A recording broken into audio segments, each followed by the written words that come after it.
लड़ेंगे इन जिहादियों से।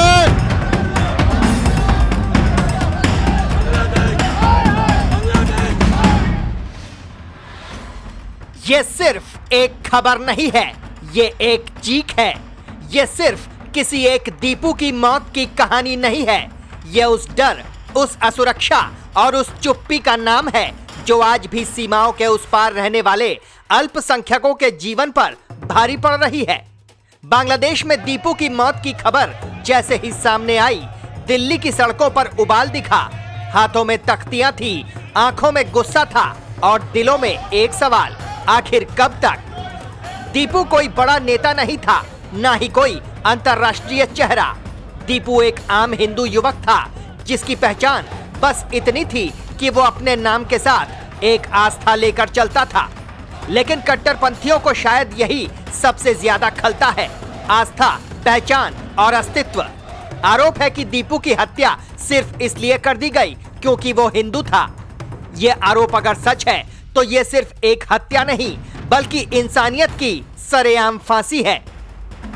बांग्लादेश में हिंदुओं के साथ हो रहे नरसंहार और अत्याचार को लेकर विश्व हिंदू परिषद जो है सड़कों पर उतरा है। प्रदर्शनकारी जो है आपको पूरी तरह से नजर आ रहे होंगे, जिनको आज पुलिस की तरफ से जो है बांग्लादेश एम्बेसी तक जाने से रोका गया है। लेकिन आपको आक्रोश नजर आ रहा होगा जिस तरह से बांग्लादेश में हिंदुओं के साथ अत्याचार नजर आ रहे होंगे। यहाँ पर आपको तमाम संत भी नजर आ रहे होंगे और दीपू दास का जिस तरह से वहां पर बांग्लादेश में बर्बरता के साथ उनके जलाया गया है, उनके साथ नरसंहार जो हुआ है उसके खिलाफ जो आपको आक्रोश है वो लोगों में और आपको जो पूरी तरह से साधु संतों में नजर आ रहा होगा। विश्व हिंदू परिषद आज पूरी तरह से जो है सड़कों पर उतरा है और उनका आक्रोश जो है आपको बैनर और पोस्टर भी नजर आ रहे होंगे जिसमें लिखा होगा कि दीपू दास के बलिदान को व्यर्थ नहीं जाने देंगे और साथ ही जो है बांग्लादेश में जो हिंदुओं के साथ नरसंहार हुआ है उसको भी नहीं सहेंगे। यानी कि पूरी तरह से बांग्लादेश के खिलाफ अब प्रदर्शनकारियों का जो आक्रोश है वो नजर आ रहा होगा आपको। और यहाँ पर जो है पुलिस की तरफ से बैरिकेडिंग की गई है, तो हम जो है आपको यहाँ से तस्वीरें जो दिखा रहे हैं कि किस तरह से जो प्रदर्शनकारी हैं आपको पूरी तरह से उनमें आक्रोश वो दिखाई दे रहा होगा। वो पूरी और यहाँ पोस्टर और बैनर भी नजर आ रहे होंगे, होर्डिंग भी दिख रहे होंगे जिन्होंने तमाम तरीके के जो है नारे लिखे गए हैं और उनके खिलाफ आक्रोश जो है पूरी तरह से दिखाई दे रहा हो। दिल्ली की सड़कों पर जो आक्रोश दिखा वो अचानक पैदा नहीं हुआ, ये गुस्सा सालों से जमा हो रहा था। ये उन वीडियो, उन रिपोर्ट्स, उन अधूरी जांचों और उन आंतरिक मामला कहकर टाल दी गई सच्चाइयों का नतीजा है। प्रदर्शन कर रहे लोग बार बार यही कह रहे थे, अगर पीड़ित की पहचान बदली जाती तो क्या दुनिया की प्रतिक्रिया भी इतनी ही खामोश रहती? सवाल सीधा है और लहजा भी कट्टरपंथ का कोई मजहब नहीं होता, लेकिन कट्टरपंथी हमेशा मजहब की ढाल लेकर ही आते हैं। वे ना इंसान देखते हैं, न संविधान, न कानून। उन्हें सिर्फ भीड़ चाहिए, नफरत चाहिए और खून से लिखा हुआ अपना एजेंडा चाहिए। जो प्रदर्शनकारी है आप देख सकते हैं किस तरह से पुलिस का बैरिकेड जो है तोड़कर नजर आए, जिनको पुलिस जो है अब डिटेन कर रही है। क्योंकि पहले जो है पुलिस ने बैरिकेडिंग की थी, उनको लगातार रोक रही थी, लेकिन वो जो है बैरिकेडिंग तोड़कर जो आगे आए हैं उन लोगों को पुलिस ने जो है इस बस में जो डिटेन कर लिया। आप ये तस्वीरें दिखा रहे हैं, ये वही प्रदर्शनकारी विश्व हिंदू परिषद वाले जिनको पुलिस जो है यहाँ पर डिटेन किया जा रहा है। लगातार जिस तरह से थोड़ी देर से पुलिस बैरिकेडिंग की गई थी, इनको रोकने का प्रयास कर रही थी, लेकिन आक्रोश में जो भीड़ थी उनकी तरफ से बैरिकेड तोड़े गए हैं। आप तमाम संख्या में देखेंगे और उसके बाद में दोनों के बीच, पुलिस और प्रदर्शनकारियों के बीच में जो है गहमा गहमी देखने को मिल रही है। जो ये तस्वीरें आप देख सकते हैं कि किस तरह से इनको जो है डिटेन किया जा रहा है। ये सभी प्रदर्शनकारी आपको दिखाई देंगे कि पुलिस के द्वारा इनको जो है डिटेन कर लिया गया है, जो यहाँ पर पहुंचे थे और जो अपना आक्रोश दिखा रहे थे बांग्लादेश के खिलाफ। उन सबको पुलिस ने जो है पहले उनको रोकने की कोशिश की, उसके बाद में जो है डिटेन। आपको अभी दिखाएंगे कि कुछ लोग जो है आपको दूसरी सारी भी नजर आएंगे प्रदर्शनकारी, और एक तरफ जो प्रदर्शनकारी हैं उनको अभी तक पुलिस जो है वो डिटेन करती नजर आ रही होगी। दिल्ली के जंतर मंतर से लेकर कई इलाकों तक प्रदर्शनकारियों ने नारे लगाए, हिंदुओं की हत्या बंद करो, बांग्लादेश में अल्पसंख्यकों को सुरक्षा दो, चुप्पी भी अपराध है। ये नारे किसी राजनीतिक दल के नहीं थे, ये नारे उस आम आदमी के थे जो टीवी डिबेट से बाहर निकलकर सड़क पर आ गया था, क्योंकि जब इंसाफ की आवाज अंदर दबा दी जाती है तो वो सड़कों पर ही गूंजती है। प्रदर्शन में शामिल लोगों का कहना था कि बांग्लादेश में हिंदुओं पर हमले कोई नई बात नहीं है। मंदिरों में तोड़फोड़, घरों को जलाना, जबरन पलायन, ये सब शब्द अब रिपोर्ट्स में आम हो चुके हैं। लेकिन सवाल ये है कि क्या किसी भी देश की धर्मनिरपेक्षता की असली परीक्षा यही नहीं होती कि वो अपने अल्पसंख्यकों को कितना सुरक्षित रख पाता है। दीपू की मौत का बदला लेंगे इन जिहादियों से, इन्हें सबक सिखा देंगे, इस्लामिक आतंकवाद को खत्म करके अब दम लेंगे। अभी जो है आप लोग यहाँ पर प्रदर्शन करते नजर आ रहे हैं, लेकिन ये बैरिकेडिंग की गई है, आगे जाने की परमिशन नहीं है। परमिशन, ये दीवारें हमें नहीं रोक पाएंगी और ना ही पाकिस्तान का बॉर्डर सनातनियों को, हिंदुओं को घुसने के लिए रोक पाएंगे। जब भी कहीं विद्रोह होता है तो सनातन और हिंदुओं को ही निशाना क्यों बनाया जाता है? क्योंकि ये राक्षस लोग हैं, ये सनातनियों से घबरा रहे हैं और अब हिंदू जाग गया है। अब हिंदुओं की ताकत दिखाने का समय आ गया है। ये प्रदर्शन कब तक चलता रहेगा? जब तक हम बांग्लादेश को, जिहादियों को खत्म नहीं कर देंगे।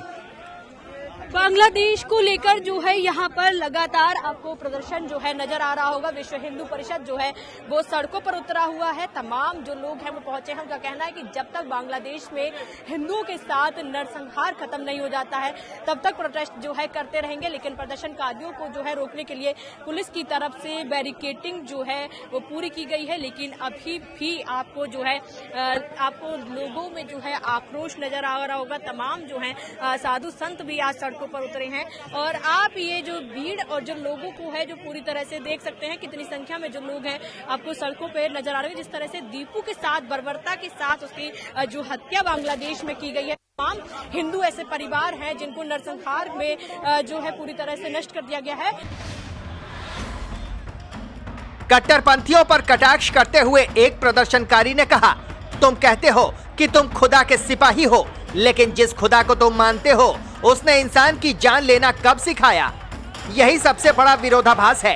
धर्म का इस्तेमाल करके अधर्म करने वाले खुद को सबसे बड़ा धार्मिक साबित करना चाहते हैं। उन्हें न शर्म आती है न डर लगता है, क्योंकि उन्हें पता है कि हर बार कोई ना कोई बहाना मिल जाएगा। भीड़, अफवाह या राजनीति। दिल्ली की सड़कों पर गूंजता आक्रोश सिर्फ बांग्लादेश सरकार के खिलाफ नहीं था, बल्कि अंतर्राष्ट्रीय मानवाधिकार संगठनों की चयनात्मक चुप्पी पर भी था। सवाल उठाया गया कि जब दुनिया के किसी और हिस्से में ऐसी घटना होती है तो तुरंत रिपोर्ट्स, बयान और दबाव शुरू हो जाता है, लेकिन जब बात हिंदुओं की आती है तो शब्दों का वजन अचानक हल्का क्यों हो जाता है? इस पूरे घटनाक्रम में सोशल मीडिया भी एक बड़ा मंच बना। दीपू की तस्वीर, उसकी कहानी और उसके परिवार की पीड़ा तेजी से वायरल हुई। लोगों ने लिखा, आज दीपू है, कल कोई और होगा। यही डर लोगों को सड़कों पर ले आया, क्योंकि ये सिर्फ एक देश की समस्या नहीं, ये उस सोच की समस्या है जो कहती है कि कुछ लोगों की जान दूसरों से सस्ती है। बड़ा सवाल यही है, कट्टरपंथियों से आखिर उम्मीद भी क्या की जाए, जिनकी राजनीति ही नफरत पर टिकी हो, जिनकी पहचान ही डर फैलाने से बनी हो। वे शांति की बात कैसे करेंगे? वे तो तभी जिंदा रहते हैं जब कहीं कोई दीपू मारा जाता है, जब कहीं कोई घर जलता है, जब कहीं कोई मां रोती है। प्रदर्शनकारियों ने भारत सरकार से मांग की कि वो इस मुद्दे को सिर्फ बयानबाजी तक सीमित न रखे, कूटनीतिक स्तर पर भी दबाव बने, अंतर्राष्ट्रीय मंचों पर आवाज उठे और बांग्लादेश में अल्पसंख्यकों की सुरक्षा को लेकर ठोस कदम उठाए जाएं। उनका कहना था कि पड़ोसी देश होने के नाते भारत की जिम्मेदारी और भी बढ़ जाती है। बांग्लादेश में जिस तरह से हिंदुओं के साथ लगातार नरसंहार हो रहा है, दीपू के साथ जितनी बर्बरता के साथ उसको नंगा करके जला दिया गया, क्या कहेंगे? दीपू भैया के साथ जो हुआ है बहुत ही शर्मनाक है। हम उनको याद करके भी कुछ कह नहीं सकते, लेकिन हमारे आसाम के मुख्यमंत्री जी हेमंत बिस्वा शर्मा जी, इनको पूरा मालूम है सब कुछ, लेकिन पता नहीं क्यों वो लोग चुप बैठा हुआ है, क्यों नहीं बांग्लादेश के अंदर घुसते हैं और उसको सही शिक्षा दे, और बांग्लादेश को हिंदू देश बनाए, क्योंकि मुसलमान का नाम के जब तक कुछ रहेगा तब तक वो कट्टरता रहेगा और जिहादी हिंदू मरा जाएगी। महाराज जी, आप पूरी तरह से भावुक नजर आ रहे हैं। बांग्लादेश में जिस तरह से दिन प्रतिदिन घटनाएं आ रही हैं, तस्वीरें आ रही हैं, वो विचलित कर देने वाली हैं। ये विचलित नहीं, मरणार्थक है। वहाँ का एक ही है, वहाँ का लोगों का संपत्ति कुछ नहीं बच रहा है।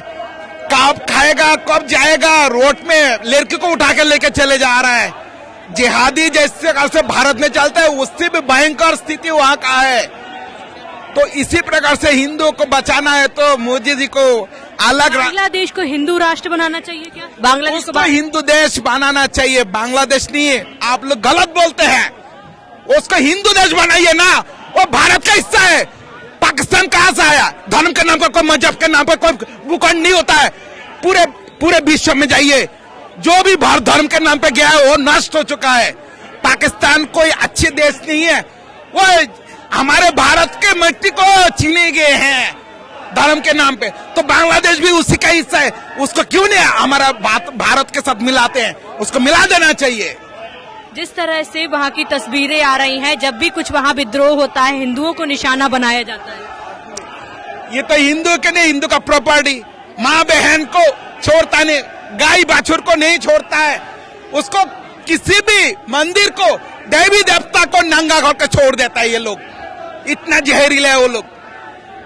बांग्लादेश को लेकर लोगों में जो खौफ है और उसके बाद में उनमें आक्रोश जो है वो साफ तौर पर नजर आ रहा है। जिस तरह से बांग्लादेश की तस्वीरें जो है वो नजर आ रही हैं, वो विचलित करने वाली है। उसको लेकर विश्व हिंदू परिषद जो है सड़कों पर उतरा है और तमाम लोग जो है उनमें आक्रोश जो है बांग्लादेश के खिलाफ साफ तौर पर नजर आ रहा है। उनका कहना है कि बांग्लादेश को खिलाफ सरकार को भी कोई कदम उठाना चाहिए। जिस तरह से वहां हिंदुओं के साथ नरसंहार लगातार हो रहा है, उसके बाद यहाँ पर आप देखेंगे तमाम संख्या में विश्व हिंदू परिषद जो सड़कों पर है। अब उनकी यही मांग है कि नरसंहार को पूरी तरह से वहां पर रोका जाना चाहिए। ये आक्रोश किसी एक दिन में ठंडा नहीं होने वाला, क्योंकि ये आक्रोश दीपू की मौत से जुड़ा है और मौत कभी आंकड़ा नहीं होती। मौत एक परिवार को तोड़ती है, एक समाज को डराती है और एक देश की अंतरात्मा से सवाल पूछती है। दिल्ली की सड़कों पर उतरे लोग यही कह रहे थे, हम नफरत के खिलाफ हैं, हम कट्टरपंथ के खिलाफ हैं और हम उस सोच के खिलाफ हैं जो इंसान को मजहब के तराजू पर तौलती है। अंत में सवाल वही रह जाता है, क्या दीपू को इंसाफ मिलेगा? क्या उसकी मौत सिर्फ एक खबर बनकर रह जाएगी या फिर यह घटना दुनिया को यह सोचने पर मजबूर करेगी कि कट्टरपंथ चाहे कहीं का हो, उसे अनदेखा करना सबसे बड़ा अपराध है। दिल्ली की सड़कों पर आज जो गूंज सुनाई दी वो चेतावनी है। अगर इंसाफ नहीं मिला तो आवाज और तेज होगी। Team news watch India.